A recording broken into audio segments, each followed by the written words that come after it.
authors can't keep doing this, can they? They can't keep promising us an action-packed sequel and then giving some long, drawn-out mess of a book. Like, please tell me they can't keep doing that.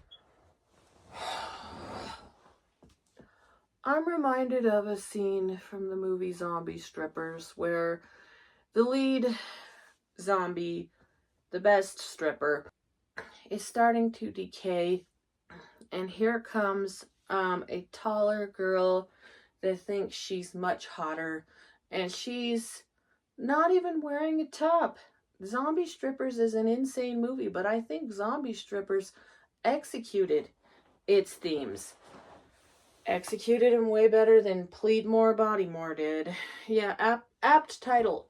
Plead More. I'm pleading more for it to have a plot. I'm begging this book to have a plot. Calm down. But anyway, on Zombie Strippers, Jenna Jameson's character, Kat, says to Gigi, I don't know that actress's name, doesn't matter, too bad you couldn't reanimate a personality. Now, I don't know if Joey is a lich, if she's a zombie, a vampire, a ghost, like a necromancer. I don't know what she is. She doesn't eat. She smokes a lot. I think she drinks some alcohol. She just seems like a soulless being. I mean, I know she cries a lot, so that's a thing.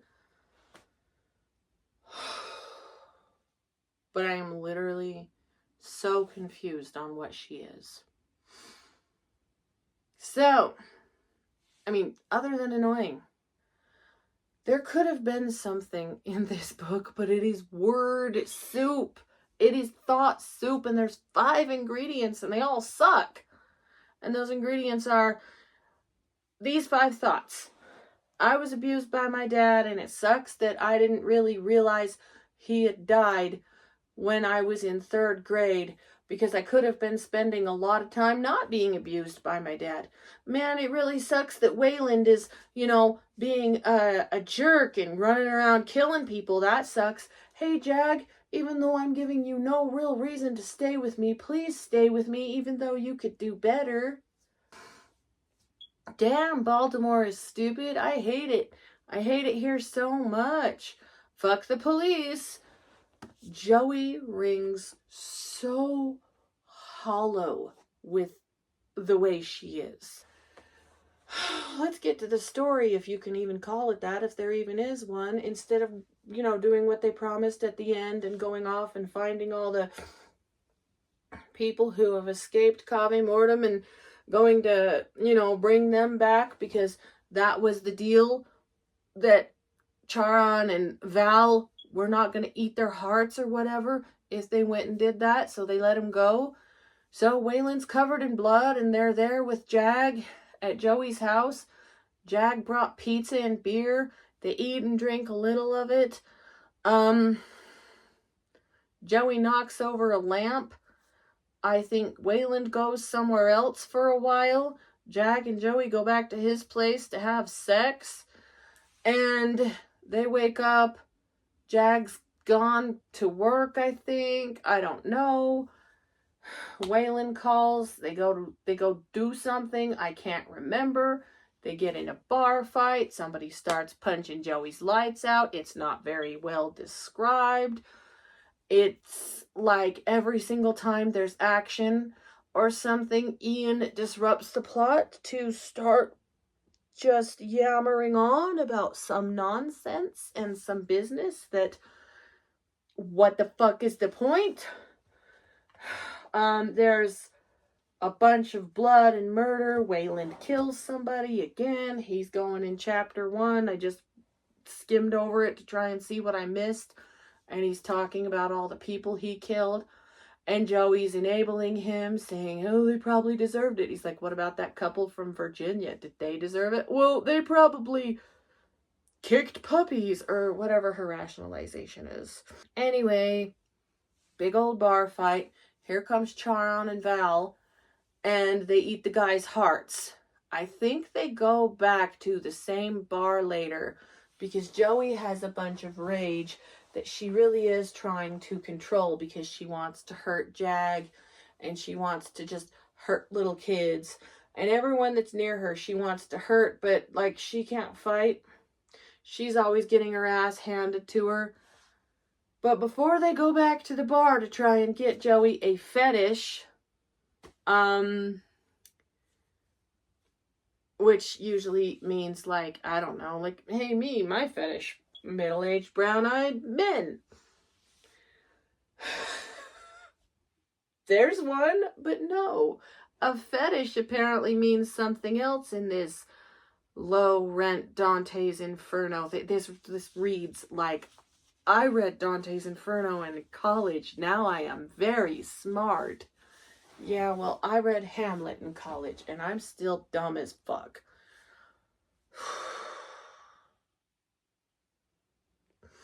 But anyway, they go back to Waylon's house after the bar fight, and there's cops there, and it's like, the way it's described, it's like the cops see them, but they don't see them. She stops and she talks to a cop named Rocky. They are literally right there where there's death, where Waylon has killed before.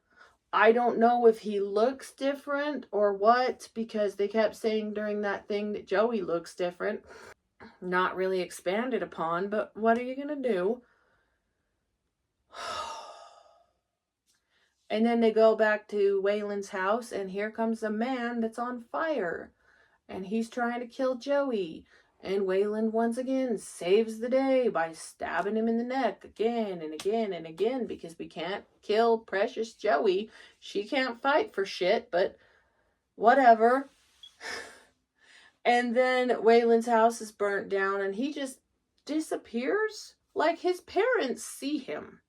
His parents know he's killed somebody. And then she has to tell Jag what's happening. She says, hey, yo, I'm dead. I need this. Bear with me. Let's go to this bar, BAIT. It stands for Badass Idiot Train. And she talks to Ralph, who was once a musician, and she overly describes every single picture and object on the wall. Yeah, it was too much. And then they say, okay, you're going to need Leth, some raven feathers, a blood sacrifice, and a memory. And there could be another thing, but I don't give a fuck.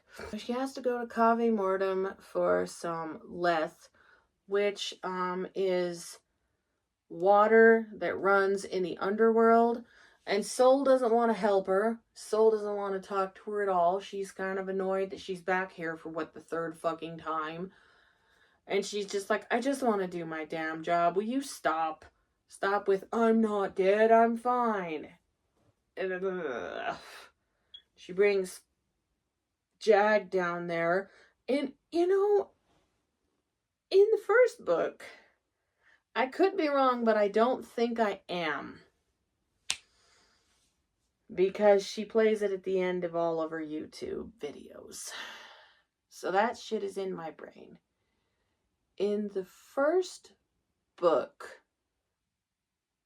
it makes it sound like Cave Mortem is just right beneath your feet. She gets sucked into the earth. But in this book, it's a goddamn long labyrinthian maze that I swear it goes on for like 3 friggin' pages. Then they're finally there. And she just walks right into the gates of hell. And the way that it feels like Ian described things backwards. So instead of saying something like a brown-haired girl with a ponytail wearing a pink shirt with a horse on it jumped rope and did hopscotch in front of me. It's always unsettling to see kids down here. Of course kids die. What am I thinking? Instead of putting that, she puts the non-specific gender, a kid that couldn't be no more than middle school age, and then she describes what the kid looks like, then the gender, then says they're doing hopscotch instead of just all putting that into one sentence with a few commas. But anyway, Soul tells her, hey, yeah, I don't have any less. Get the fuck out. Go back up to the top. What are you doing? Like, can't you just admit that you died? Why are you here again? And she's like, I can't admit that I died. Give me what I want. She's like, it's in the forest, but you can't go without a guide, and I'm not guiding you. And so Joey, of course, just goes off and leaves. And instead of getting a beautiful face your fears and face the darkness in the forest kind of thing, she just starts remembering how much her dad sucks. And then I think she tries to kill herself by breaking some glass bottles and dragging the glass down her arm. And then suddenly she's texting Wayland, and it's supposedly her birthday. And they're back at his house and everything's fine. And then it's the flashback to when Jag and Joey met and they almost had sex, and then Wayland shows up. And then suddenly the Birdmen are there and they're like, you quit fucking around. Oh, and the birds keep following Jag. And they're like, you smell so delicious, so sweet. Man, I can't wait for you to die. You'd be delicious to eat. Nothing comes of that. Nothing comes of that. It is not even a tease.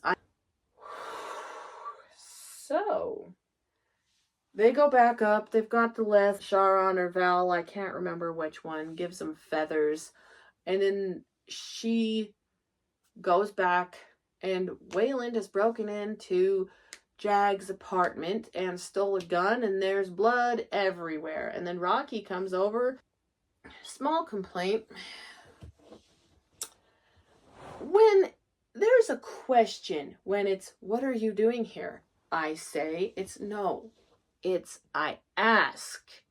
I hate that, and I hate when there's an exclamation mark used and it's, I said. It's like, no, I shout.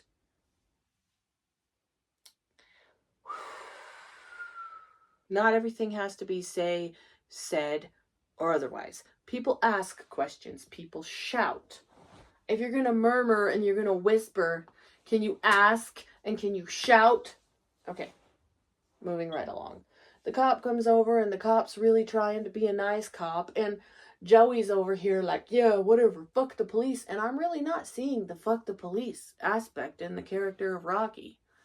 I don't even really remember seeing it in the first one. I just see a guy that's trying to be nice. Trying to be a good cop. Doing his cop job.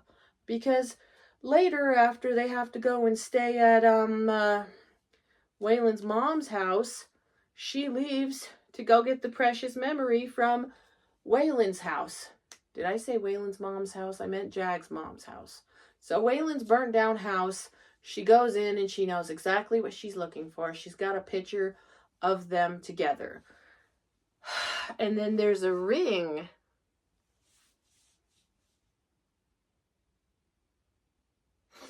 Now, here's the thing about that. I know what it means because I've read the first one. And she went looking through his computer with Jag. And I think Joey is cute or something ridiculous was Wayland's password. And there's a picture of him and her on the back of his computer. And she's like, huh, does he have a crush on me? Oh, bitch, no. He couldn't possibly, no. So anyway, she's got the stuff. She goes to the guy rips the photo in half. She has to slash her arm to make the blood sacrifice. It's this long, over-explained, painful blacking out.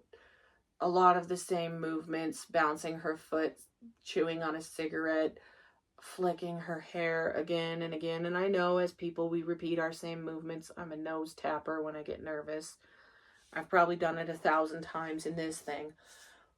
But if I wrote down every single time I did it, I would be way past my word count before the story even started. Now I'm going to do it more now that I'm thinking about it. So anyway, Waylon sends her a text saying, hey, I'm at your house. And then Waylon's there and he's like, what's up, baby? And starts, giving her a good smushy, rapey kiss.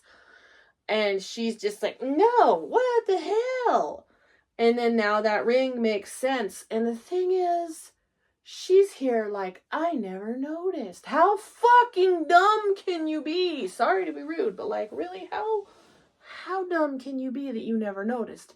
Because she says she never noticed, and then she says when they kissed, when they were like 12 and 13 or in junior high or some shit, he would always grab her thigh.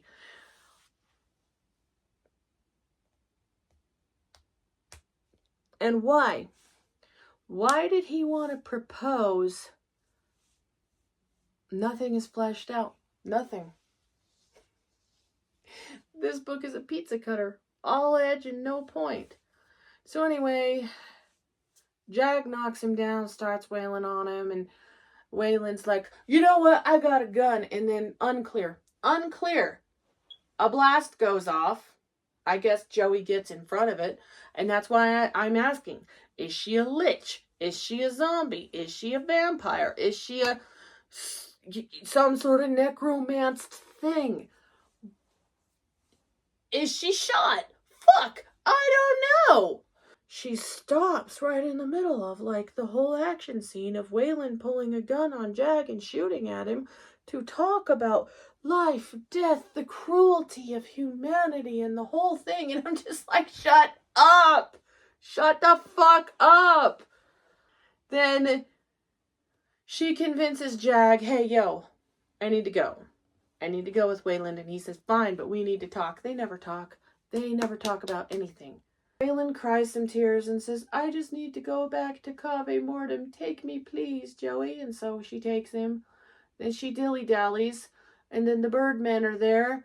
And they're like, some poetic shit, blah, blah, blah, talk, talk, talk, go back. And then she's got this necklace, little black gemstone with like, red shit going through it. I don't know. And she starts talking to Ralph. And Ralph, his brother KC died. These people aren't important. I mean, I really don't care. But he starts talking to her about life is beautiful and you're given a second chance. And here, Joey, here's your heart. Bestow it on someone you love.